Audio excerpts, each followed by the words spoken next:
What up, MetaZoo Maniacs and Cryptic Campers? Today is June 23rd, 2025. And look at this, we're on MetaZooTCG.com. We're going to check out some of the lore today. We're going to get into Chapter 3, as you saw in the title. So if you want to know where I find this stuff, you go to lore on MetaZooTCG.com. Click it, and boom. One criticism I have for MetaZoo is when you go in here, it's a little... Oh, look at this. A Tale of the Loveland Frogman, or Can't Go Home Again. Look at that. That's a story everyone would probably like to hear, but no one even knows it's here. Anyway, so here's Chapter 1. Now, it's a little messy, because it's like, where's Chapter 2? You know, there's all these other... Oh, there's Chapter 5. Okay, they already have Chapter 5. Does anyone even know that? Look, they have all these other stories. Look at this. A Tale of Bat Squatch. Right, that would go good with TMX's spoiler. So where is Chapter 2? Let's see here. I mean, this is very unorganized. So I'm just giving my raw reaction, right? I'm going to read Chapter 3 if I can find it. There's Chapter 4 again. Okay, or 5 again. There's Chapter 4. Where's Chapter 2 and 3? So I have to go to the next tab over to get to Chapter 2 and 3. But we just saw Chapter 4 and 5 up there. So that's interesting. Oh, there's Chapter 3. So where's Chapter 2? Oh, look at this.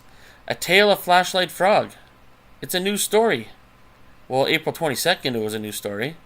Has anyone even read this? Let's see here. Where's Chapter 2? There's Chapter 2. Okay, let's get into this video. So today we're going to do Chapter 3. But before we do that, let's do a little recap so you know what's going on in case you didn't see Chapter 1 and Chapter 2 in my other videos. And imagine if they make a binder to collect our cards that looks like this, or a spellbook that looks like this. But I think a binder to collect our cards, everyone would be buying this. That would be a pretty badass binder. Okay, so let's remember, the main character in the new MetaZoo story is Abraham. And he was born in 1922 in Queensferry, Scotland. That's a town just north of Edinburgh. Sorry. So basically in Chapter 1, Abraham talks about how he was born. There was a midwife that gave birth to him with his mom, but it was a cryptid. So it was very crazy, and he's been seeing cryptids ever since. And he talked about a couple of his siblings that died at birth and all this other stuff. But let's get to Chapter 2. So as you've seen in Chapter 1, it talks about when he was born.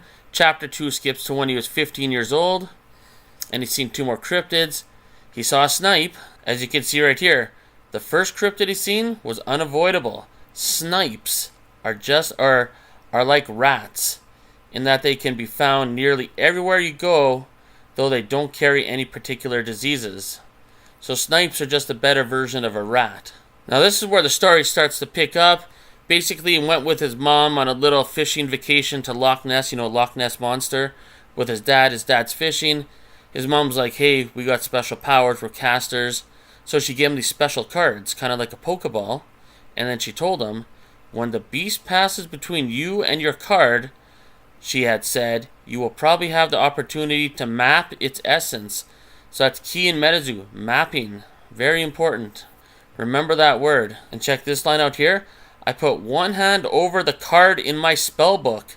So obviously we're going to have spellbooks as a product in the future. So basically he's trying to catch a Loch Ness Monster. It didn't work out too well because there was another guy there too, and they got mixed up and tangled together.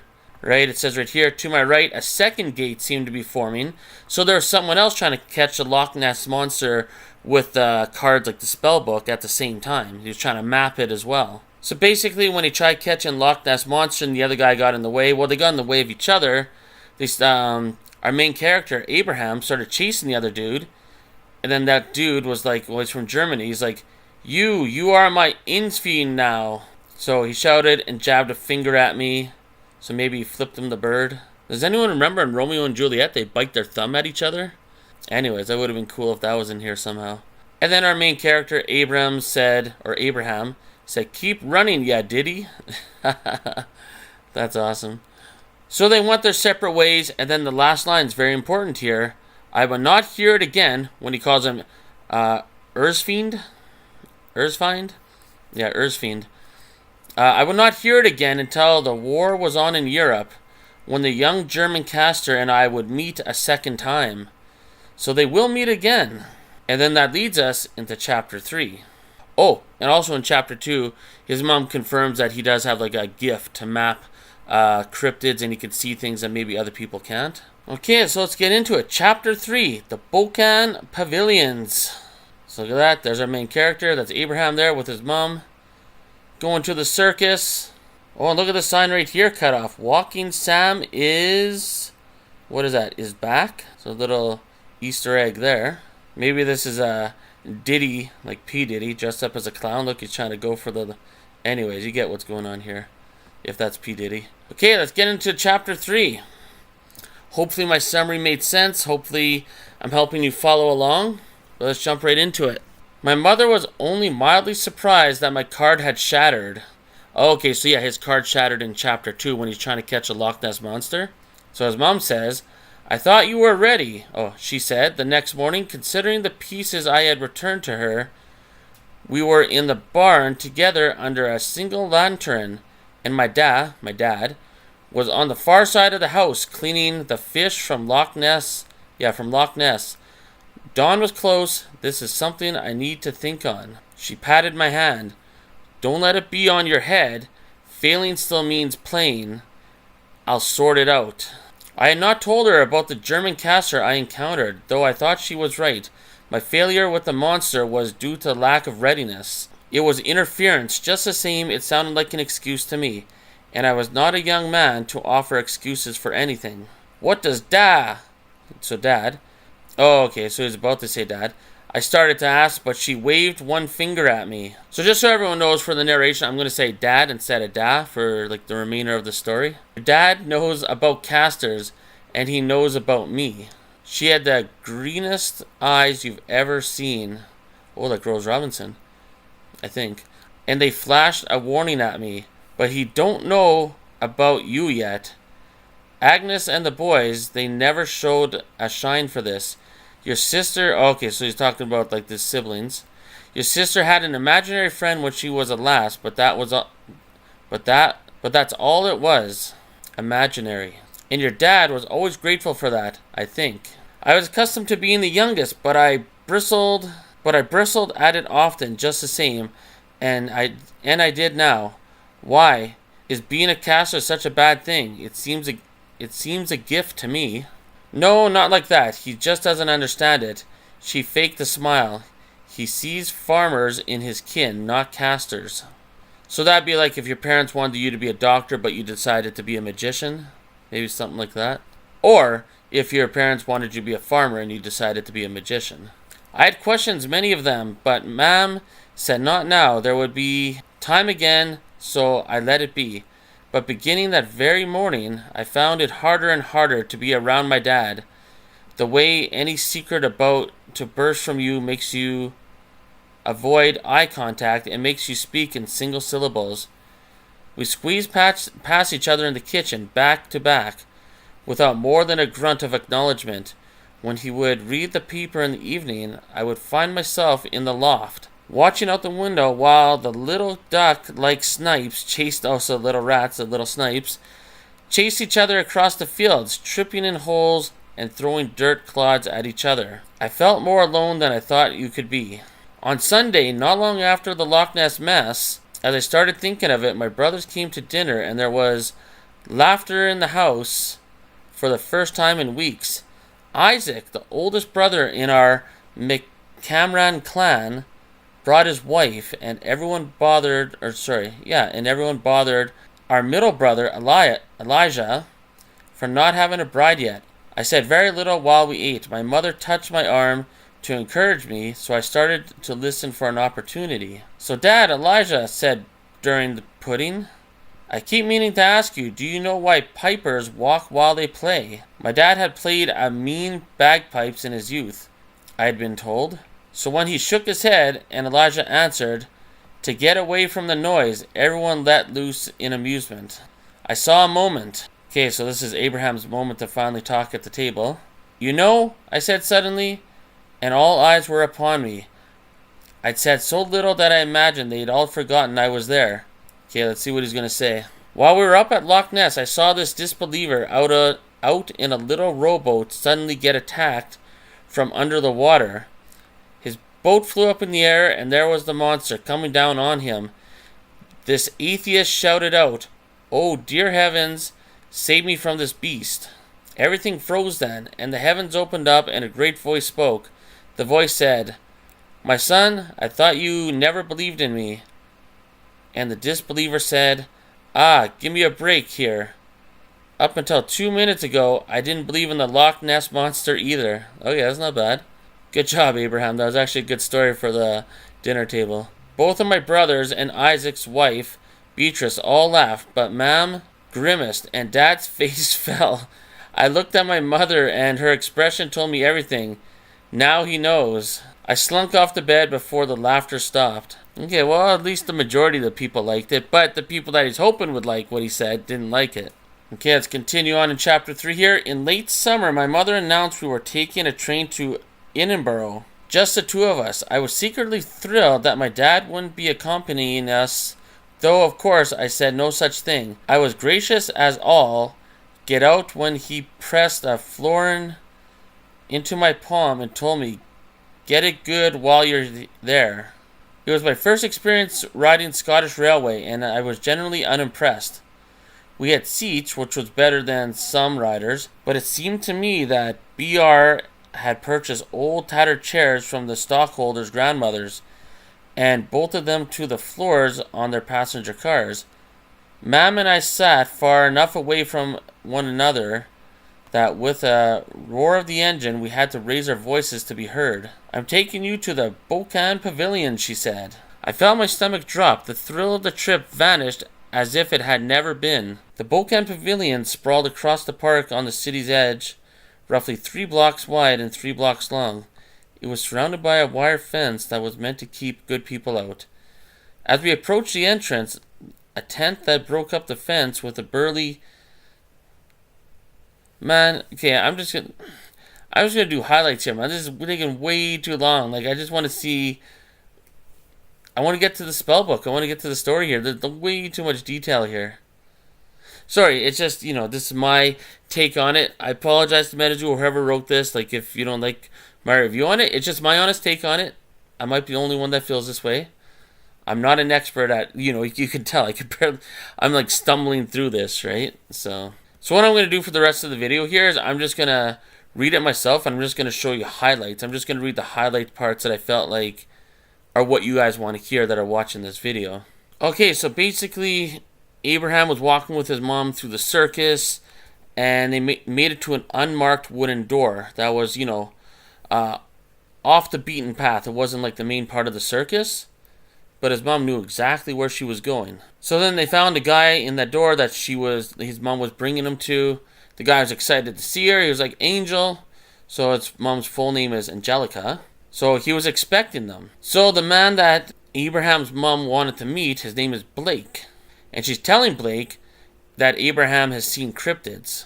So then Blake basically asked, like, "Hey, does Abraham have a spell book?"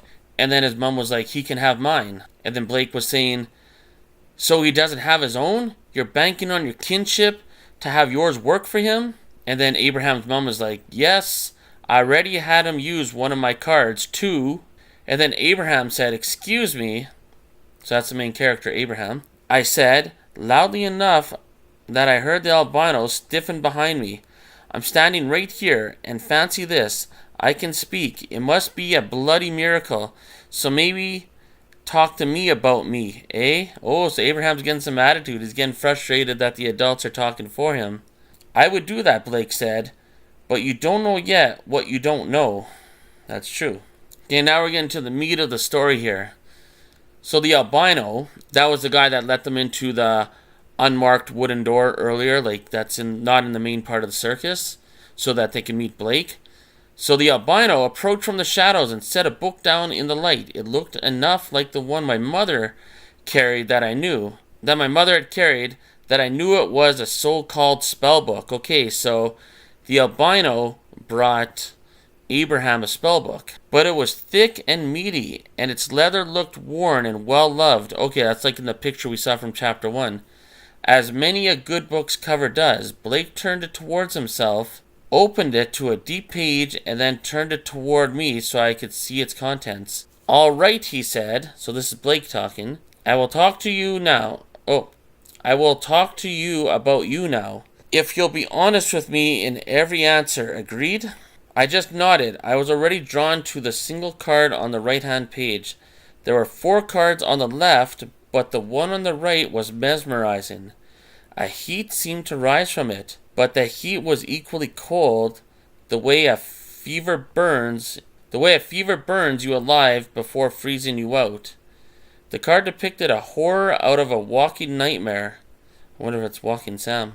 It seemed so big that it couldn't be contained by the borders of the card itself, as if no distance could possibly make it fit and still underscore its mass. Its head was indiscernible. There were eyes, but too near them were tentacles like a squid. Okay, definitely not Walking Sam. Redefining what might be a face. I could see bat-like wings in its background, suggesting this revolting thing could be airborne, and the shades of its scales made me think of lizards. Just looking at it made my head hurt. So I wonder what that is. "What in the heavens is that?" I asked. Blake tilted his head toward me. "You'll be honest with me. Don't forget. Do you actually care whether or not you know what it is?" The fear I'd felt since Mam told me we were headed to the Bocan Pavilions was replaced by starving curiosity. Too much suddenly depended on knowing all about this image, and my voice squeaked, "Yeah." So my voice squeaked, "Yeah," so softly I didn't think he'd heard me. "It took me years and an ocean voyage to map this being," he said without answering. He pulled the book back, glancing at the image and shuddering before closing the pages. "You're not ready to know, but you could be ready. I can teach you." This brought me back to myself. I turned to my mother. "Wait, is this why we came?" "You need a mentor," she said. "I can't do it. I'll never be good enough. Blake is already better than most casters." No, he doesn't even know me." "Arthur," Blake said. I turned on him. "No, my name is Abraham." "You are Arthur," he said. "I am Merlin." "Oh, Merlin the magician." "No, I am Abraham. You are daft. And you are daft." Definitely, Blake spread his hands, but then so was Merlin.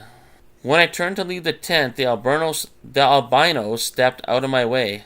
We did not speak, my mother and I, on the train ride home. In hindsight, I believe she knew what I was thinking. I had not yet gotten over the awkward Sunday supper when I'd been reminded that I was very unlike my brothers. I was thinking of the Loch Ness Monster, I was thinking of the monster in Loch Ness, and what it meant to be a caster. I was thinking, too, about the thickness of Blake's spellbook and what secrets it might hold. When we reached home, it was long after dark, but my dad was still awake. I kissed Mam goodnight and sat down across from him at our main table. His eyes were tired and his head hung low. That's like me right now, man. My eyes are getting tired and my head's hanging low. And I promise there's nothing against whoever wrote this. Maybe it's just not my type of thing, you know what I mean? "What did she show you there in Edinburgh?" he asked. I thought about answering nothing. So he thought about saying nothing. But that would just lead back and forth until we got around to the truth. So I said, "Everything." He seemed satisfied with that. He took and let out a deep breath and leaned back in his chair. "I worried about Agnes," he said. "She had this imaginary friend she talked to. But your mom said it was nothing, just a normal last thing. So I never thought about it again, not with her." I stayed silent. He seemed far away, as if sorting out his thoughts. Then there was Isaac. Gentle but dumb Isaac. I knew he didn't see no cryptids. I used to wonder if he could even see me. Dad laughed at his own humor. Elijah came along not too long after that, and I got worried all over again. Was he going to be seeing monsters under the bed? He was a mite brighter than Isaac, but he didn't, and that was that. So I thought we'd watch out for Agnes to marry someone who could bring money to the clan, and Isaac and Elijah expanding the oat farming. We were set. Okay, so Dad's just talking about the family. I'm just gonna, I'll cut to the part of the video when I get some juicy details here. Okay, so he's still talking to his dad. He sighed. Then your mom, she was with child another 2 times. Oh, okay, this is where siblings died at childbirth, I think. Maybe we was a bit careless, but she lost them both. Yeah, there we go. So we mourned, but we went on, and we got more careful about, the timing of it all. He finally looked at me, but then you came along, and for the life of me, Abe, I couldn't see where you fit in. There wasn't going to be enough land to divide it up by another parcel. I didn't have any answers. One day I went out to work the fields, and when I came home, we had another mouth to feed. Your mom said you were the easiest one of them all. He swallowed. But I knew you were the one who was going to be like her. Your eyes, they saw things even when you were in the cot and couldn't speak yet. You weren't like Agnes and the boys. You weren't like me. He got to his feet very slowly, as if he might tumble over if he rose too quickly. He moved like a man with the weight of the world on his shoulders. I'm sorry, boy, he said, but you are the least of us. He went on down the hall to bed. I stayed at the table. When I was young, I did not think too hard. I left for Edinburgh the next morning. I was in such a hurry to go that I forgot to ask my mother about the midwife that had delivered me. But I still had its image. On a card in the spell book she left for me in the middle of the night. I would find out what it was. Okay, so that's the end of chapter 3. Sorry, that was probably like a brutally hard reading to listen to.